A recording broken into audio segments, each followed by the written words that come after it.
नारळाचा गोडवा, गुळाची गोडी आणि तुपाचा मस्त सुगंध या तिघांची भेट झाली की तयार होतो आपल्या सगळ्यांचा आवडीचा नारळी भात। आज अगदी सोप्या पद्धतीने बनवूया असा नारळी भात जो दिसायलाही एकदम सुंदर आणि चवीलाही एकदम भन्नाट लागतो। भेटूया मग आजच्या कलाकारांना। काजू, जायफळ आणि वेलचीची पूड, ओलं खोबरं, बदामाचे काप, तांदूळ, नारळाचे दूध, नारळाचे पाणी आणि गूळ। 2 चमचे तुपात किसलेलं ओलं खोबरं, काजूचे काप आणि बदामाचे काप यांची अशी मैत्री जमते आणि इथूनच आपल्या नारळी भाताची खरी सुरुवात होते।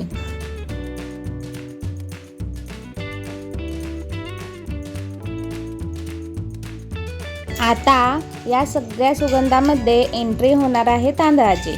तांदूळ छान भाजले गेले की त्याचा रंग आणि सुगंध दोन्ही बदलायला सुरुवात होते बरं का। वा, काय सुगंध यायला सुरुवात झाली आहे। हा जो सुगंध येतोय ना तो माझ्यासाठी शब्दात सांगणे कठीण आहे। आणि वेळ आली आहे गोड ट्विस्टची, म्हणजेच आपल्या गुळाची। गूळ हळूहळू विरघळतो आणि तांदळाचा प्रत्येक दाणा त्या गोडव्याने रंगून जातो। आणि इथून पुढे तांदूळ हा फक्त तांदूळ राहत नाही, तर तो नारळी भाताच्या प्रवासाला निघतो। आणि आता त्याचीच वेळ आली ज्याची आपण वाट पाहतोय। अहो, नारळाचे दूध आणि नारळाचे पाणी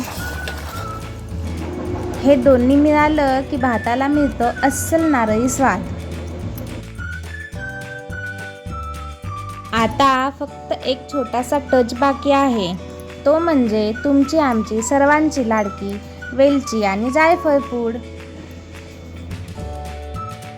आता काय, घ्यायचं कुकरचं झाकण आणि लावायचं, भात शिजवून घ्यायचा।